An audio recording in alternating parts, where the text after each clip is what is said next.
Oke, assalamualaikum warahmatullahi wabarakatuh. Sebelumnya, perkenalkan, saya perwakilan dari kelompok 5. Di sini izinkan saya untuk memperkenalkan nama-nama anggota kelompok kami, di mana yang pertama yaitu Felisa Vega Santiana dengan nomor NPM akhir 114.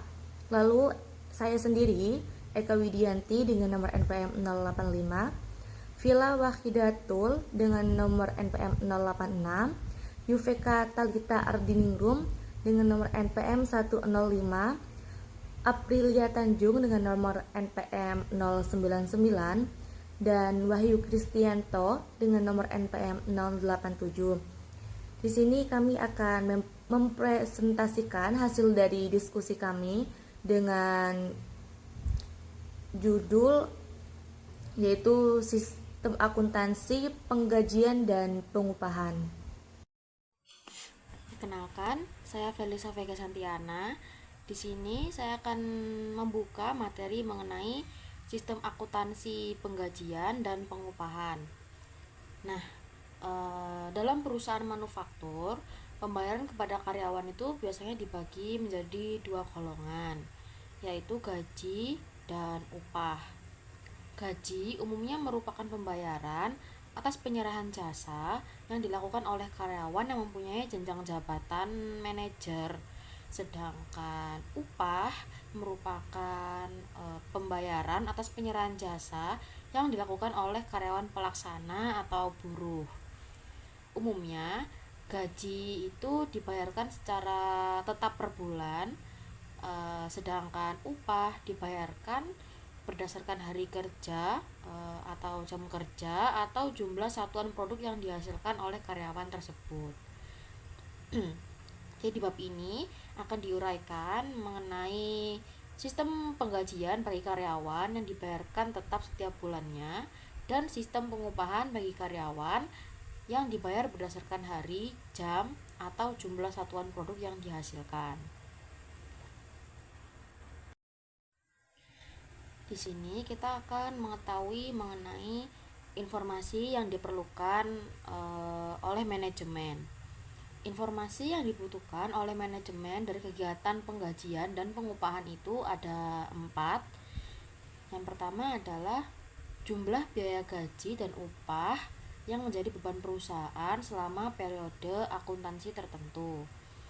Yang kedua ada jumlah biaya gaji dan upah yang menjadi beban setiap pusat pertanggungjawaban selama periode akuntansi tertentu. Yang ketiga ada jumlah gaji dan upah yang diterima setiap karyawan selama periode akuntansi tertentu. Dan yang terakhir ada rincian unsur biaya gaji dan upah yang menjadi beban perusahaan dan setiap pusat pertanggungjawaban selama periode akuntansi tertentu. Keempat informasi ini diperlukan oleh manajemen. Tuh. Selanjutnya di sini saya akan menjelaskan mengenai dokumen apa saja yang digunakan dalam sistem akuntansi penggajian dan pengupahan.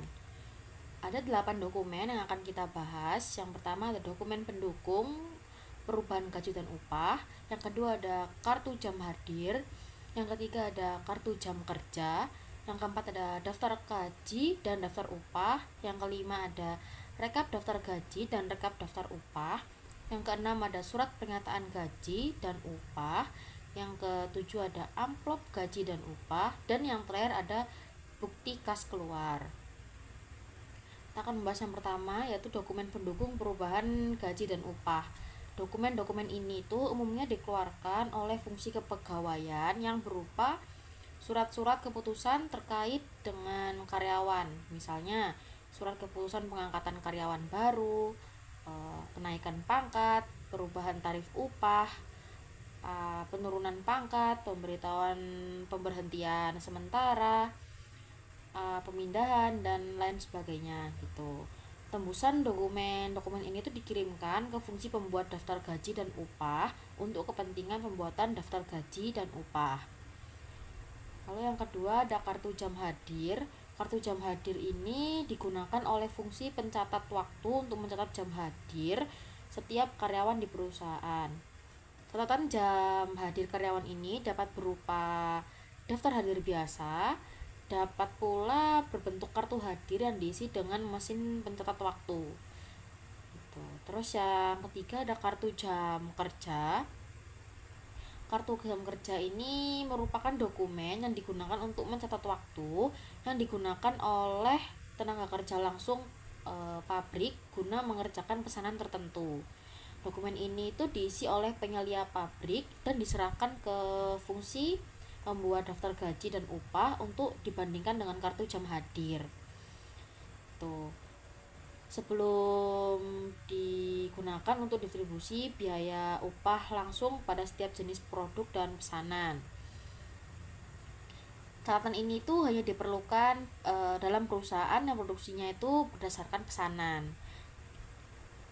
Dan terus yang keempat ada daftar gaji dan daftar upah. Dokumen ini tuh berisi jumlah gaji dan upah setiap karyawan dikurangi potongan-potongan berupa PPh. Lalu yang kelima ada rekap daftar gaji dan rekap daftar upah. Dokumen ini tuh merupakan ringkasan gaji dan upah per departemen yang dibuat berdasarkan daftar gaji dan upah. Dalam perusahaan yang produksinya berdasarkan pesanan, rekap daftar upah ini dibuat untuk membebankan upah langsung dalam hubungannya dengan produk kepada pesanan yang bersangkutan. Distribusi biaya tenaga kerja ini itu dilakukan oleh fungsi akuntansi biaya dengan dasar rekap daftar gaji dan upah. Lalu yang keenam ada surat pernyataan gaji dan upah, yang mana ini merupakan dokumen yang dibuat oleh fungsi pembuat daftar gaji dan upah bersamaan dengan pembuatan daftar gaji dan upah atau dalam kegiatan yang terpisah dari pembuatan daftar gaji dan upah. Dokumen ini tuh dibuat sebagai catatan bagi setiap karyawan mengenai rincian gaji dan upah yang diterima setiap karyawan beserta berbagai potongan yang menjadi beban setiap karyawan. Yang ketujuh ada amplop gaji dan upah. Nah, uang gaji atau upah yang diserahkan kepada setiap karyawan di dalam amplop gaji dan upah. Nah, di dalam halaman muka amplop gaji dan upah setiap karyawan ini tuh ada informasi mengenai nama karyawan, nomor identifikasi karyawan, dan jumlah gaji bersih yang diterima karyawan dalam bulan tertentu. Jadi bukan sekedar amplop kosong biasa. Nah, yang terakhir bukti kas keluar. Bukti kas keluar ini merupakan dokumen perintah pengeluaran uang yang dibuat oleh fungsi akuntansi kepada fungsi keuangan. Nah, dokumen ini dikeluarkan berdasarkan informasi dalam daftar gaji dan upah yang diterima dari fungsi pembuat daftar gaji dan upah. Tuh. Selanjutnya, saya akan menerangkan mengenai catatan akuntansi yang digunakan. Ada 4 catatan akuntansi yang digunakan dalam pencatatan gaji dan upah. Yang pertama ada jurnal umum, yang kedua ada kartu harga pokok produk, yang ketiga ada kartu biaya, dan yang terakhir ada kartu penghasilan karyawan. Nah, pertama ada jurnal umum. Jurnal umum ini digunakan untuk mencatat distribusi biaya tenaga kerja ke dalam setiap departemen di dalam perusahaan. Terus yang kedua ada kartu harga pokok produk, yang mana ini tuh merupakan catatan yang digunakan untuk mencatat upah tenaga kerja langsung yang dikeluarkan untuk pesanan tertentu. Lalu yang ketiga ada kartu biaya. Catatan ini tuh digunakan untuk mencatat biaya tenaga kerja tidak langsung dan biaya tenaga kerja non produksi setiap departemen di dalam perusahaan. Sumber informasi untuk pencatatan dalam kartu biaya ini adalah bukti memorial. Kartu biaya dapat menggunakan formulir akun dengan debit lebar. Nah, yang terakhir ada kartu penghasilan karyawan, yang mana catatan ini tuh digunakan untuk mencatat penghasilan dan berbagai potongannya yang diterima oleh setiap karyawan. Informasi dalam kartu penghasilan ini dipakai sebagai dasar perhitungan PPh. PPh pasal 21 yang menjadi beban setiap karyawan. Selain itu, kartu penghasilan karyawan ini digunakan sebagai tanda terima gaji dan upah karyawan dengan ditandatanganinya kartu tersebut oleh karyawan yang bersangkutan. Dengan tanda tangan pada kartu penghasilan karyawan ini, setiap karyawan hanya mengetahui gaji dan upahnya sendiri, sehingga rahasia penghasilan karyawan tertentu tidak diketahui oleh karyawan yang lain. Oke, di slide ini menjelaskan mengenai fungsi-fungsi yang terkait dalam sistem penggajian dan pengupahan. Nah, di setiap bagian memiliki peran penting dalam memastikan proses tersebut berjalan dengan baik dan sesuai prosedur. Nah, di fungsi terkait ini ada beberapa pembagian. Yang pertama ada kepegawaian, di mana kepegawaian ini bertanggung jawab atas data karyawan dan kebijakan tenaga kerja. Lalu ada pencatat waktu, di mana mengelola catatan kehadiran dan jam kerja karyawan. Lalu selanjutnya ada pembuat daftar gaji dan upah. Nah, di sini kita menyusun dan menghitung gaji atau upah berdasarkan data dari bagian lain. Lalu ada akuntansi yang mencatat transaksi penggajian dan laporan keuangan perusahaan. Dan yang terakhir ada keuangan, di mana di keuangan ini menyediakan dana untuk pembayaran gaji dan upah serta melakukan proses pembayarannya. Oke, di slide ini kami akan membahas mengenai jaringan prosedur yang membentuk sistem penggajian dan sistem pengupahan. Nah, meskipun yang dua ini serupa, tetapi kedua sistem ini memiliki perbedaan dalam fokus dan langkah proseduralnya.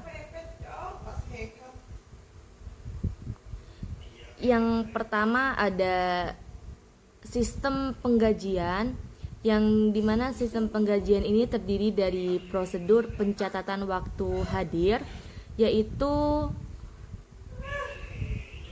merupakan langkah awal dalam sistem penggajian. Nah, dalam sistem ini atau bagian ini bertugas untuk mencatat kehadiran karyawan seperti jumlah hari kerja, keterlambatan, izin dan cuti. Nah, dan data ini juga digunakan sebagai dasar perhitungan gaji. Lalu selanjutnya ada prosedur pembuatan daftar gaji, di mana setelah data kehadiran terkumpul, nah bagian pembuat daftar gaji ini menghitung jumlah gaji karyawan. Nah, dalam perhitungan ini mencakup gaji pokok, tunjangan, potongan yaitu absensi BPJS, pajak dan lain-lain. Lalu yang terakhir lembur, yaitu jika ada. Lalu yang ketiga ada prosedur pembuatan bukti kas keluar. Nah, di bagian ini, bagian akuntansi atau keuangan membuat dokumen resmi sebagai bukti pengeluaran kas untuk pembayaran gaji. Nah, bukti ini akan digunakan dalam proses akuntansi dan pelaporan keuangan. Lalu yang terakhir ada prosedur pembayaran gaji, di mana merupakan tahap akhir di mana gaji yang telah dihitung dan disetujui dibayarkan kepada karyawan, baik secara tunai maupun transfer ke rekening bank. Lalu yang kedua ada sistem pengupahan yang mencakup prosedur yang lebih luas. Yang pertama ada prosedur pencatatan waktu hadir, di mana pencatatan kehadiran ini dilakukan untuk memastikan bahwa pekerja benar-benar hadir di lokasi kerja. Nah, ini juga menjadi dasar perhitungan upah, yang terutama jika sistem ini digunakan adalah harian atau borongan. Lalu yang kedua ada prosedur pencatatan waktu kerja. Nah, di prosedur ini lebih rinci dari prosedur sebelumnya, yaitu pencatatan kehadiran, karena di prosedur ini dicatat total jam kerja setiap pekerja. Nah, hal ini juga penting untuk menghitung upah lembur atau upah berdasarkan jam kerja aktual. Lalu yang ketiga ada prosedur pembuatan daftar upah. Nah, di dalam prosedur ini, setelah data waktu kerja tersedia, daftar upah dibuat dengan perhitungan sesuai ketentuan. seperti upah per jam atau per hari. Lalu seperti tambahan insentif atau lembur dan potongan. Itu pun potongannya jika ada. Lalu yang keempat ada prosedur distribusi biaya upah, di mana biaya upah ini didistribusikan ke unit atau proyek yang relevan, terutama dalam sistem borongan atau proyek konstruksi. Nah, ini juga membantu dalam pengendalian biaya dan pelaporan keuangan. Lalu yang kelima ada prosedur pembuatan bukti kas keluar. Nah, di prosedur ini dokumen dibuat sebagai bukti resmi pengeluaran kas untuk pembayaran upah. Nah, ini juga penting untuk proses audit dan pencatatan akuntansi.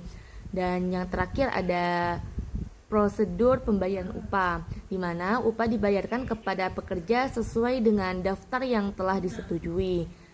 Nah, dengan pembayaran ini bisa dilakukan harian, mingguan, atau sesuai kesepakatan kerja.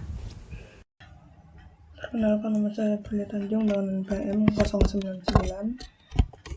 Di sini saya akan menjelaskan tentang unsur pengendalian internal yang dimana dibagi menjadi 3: organisasi, sistem otorisasi, prosedur pencatatan.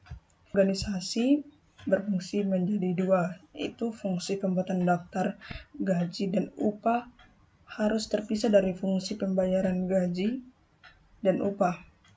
Fungsi pencatatan waktu hadir harus terpisah dari fungsi operasi. Sistem otoritas dibagi menjadi 3, yaitu setiap orang yang namanya tercantum dalam gaji dan upah harus memiliki surat keputusan pengangkatan sebagai karyawan perusahaan yang ditandatangani oleh direktur utama. Yang kedua, setiap perubahan gaji dan upah karyawan karena perubahan pangkat, perubahan tarif, gaji dan upah tambahan keluarga harus didasarkan pada surat keputusan direktur keuangan. Yang ketiga, setiap potongan atas gaji dan upah karyawan selain dari pajak penghasilan karyawan harus didasarkan atas surat potongan gaji dan upah yang diotorisasi oleh fungsi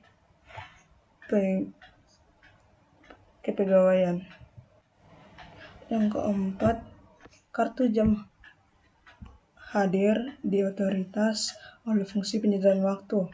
Yang kelima, perintah lembur harus diotoritas oleh kepala departemen karyawan yang bersangkutan. Yang keenam, daftar gaji upah harus diotoritas oleh fungsi personalia. Yang ketujuh atau yang terakhir, bukti kas keluar untuk pembayaran gaji dan upah harus diotorisasi oleh fungsi akuntansi. Oke, saya akan menjelaskan pada slide 14 ini tentang subbab unsur pengendalian internal, yaitu lebih tepatnya ke prosedur pencatatan. Jadi ada 2 hal penting yang saya akan terangkan di dalam mengenai prosedur pencatatan ini. Prosedur pencatatan ini dapat dilakukan ketika perubahan dalam catatan penghasilan karyawan direkonsiliasi dengan daftar gaji dan upah karyawan. Seperti itu. Lalu yang kedua adalah prosedur pencatatan ini dapat dilaksanakan atau dilakukan ketika tarif upah yang dicantumkan dalam kartu kerja atau kartu jam kerja diverifikasi ketelitiannya oleh fungsi akuntansi. Jadi prosedur pencatatan ini banyak sekali manfaatnya atau banyak sekali pentingnya di dalam sebuah akuntansi, fungsi akuntansi seperti itu. Saya akan menjelaskan slide selanjutnya. Nah, untuk slide ini saya akan menjelaskan mengenai praktik sehat gitu. Apa aja sih praktik sehat itu atau poin-poinnya itu apa aja? Jadi saya akan membawa 5 poin penting di dalam mengenai praktik sehat ini. Yang pertama adalah kartu jam hadir harus dibandingkan dengan jam kerja sebelum kartu yang terakhir ini dipakai sebagai dasar distribusi biaya tenaga kerja langsung. Yang kedua, ada pemasukan kartu jam hadir ke dalam mesin pencatatan waktu harus diawasi oleh fungsi pencatatan waktu. Yang ketiga, ada pembuatan daftar gaji dan upah harus diverifikasi kebenarannya dan ketelitiannya perhitungan oleh fungsi akuntansi sebelum dilakukan pembayaran. Lalu yang keempat adalah penghitungan pajak penghasilan karyawan direkonsiliasi dengan catatan penghasilan karyawan. Yang kelima ada catatan penghasilan karyawan disimpan oleh fungsi pembuat daftar gaji atau upah. Seperti itu. Untuk slide selanjutnya akan dijelaskan oleh rekan saya. Terima kasih. Baik, teman-teman, jadi di sini saya akan menjelaskan materi sebelumnya yang telah diterangkan oleh teman saya. Saya di sini akan menjelaskan tentang jurnal untuk mencatat biaya gaji dalam 4 tahap. Tahap yang pertama yaitu berdasarkan dokumen bukti kas keluar lembar ke-1 itu dicatat oleh bagian utang kewajiban gaji ke dalam register bukti kas keluar, yaitu di jurnal sebagai gaji dan upah pada debit, pada bukti kas keluar yang akan dibayar itu pada kredit.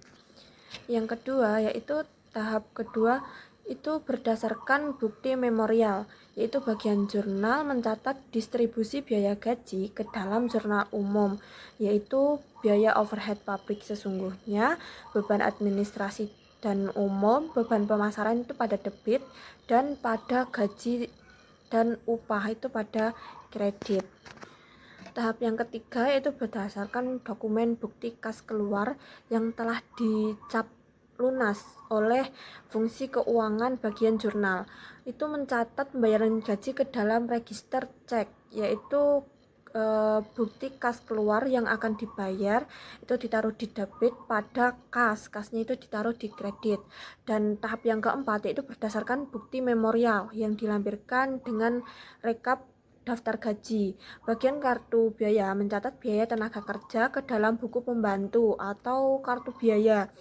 Kartu biaya ini berisi akun pembantu yang merinci akun-akun kontrol seperti biaya overhead pabrik sesungguhnya, beban administrasi umum, serta beban pemasaran. Sekian presentasi dari saya. Selanjutnya akan dilanjutkan oleh teman saya. Terima kasih. Baik, teman-teman, di sini saya akan melanjutkan materi yang sebelumnya. Di sini saya akan menjelaskan tentang jurnal untuk mencatat biaya upah, yaitu dibuat dalam 4 tahap. Tahap yang pertama yaitu berdasarkan dokumen bukti kas keluar lembar ke-1. Itu dicatat oleh bagian utang kewajiban upah ke dalam register bukti kas keluar. Jurnalnya yaitu gaji dan upah pada bukti kas keluar yang akan dibayar. Dalam jurnal tersebut digunakan akun gaji dan upah sebagai daring account. Tahap yang kedua yaitu berdasarkan bukti memorial. Bagian jurnal mencatat distribusi biaya gaji ke dalam jurnal umum. Jurnalnya yaitu barang dalam proses, biaya tenaga kerja, biaya overhead pabrik sesungguhnya, beban administrasi dan umum, beban pemasaran pada gaji dan upah.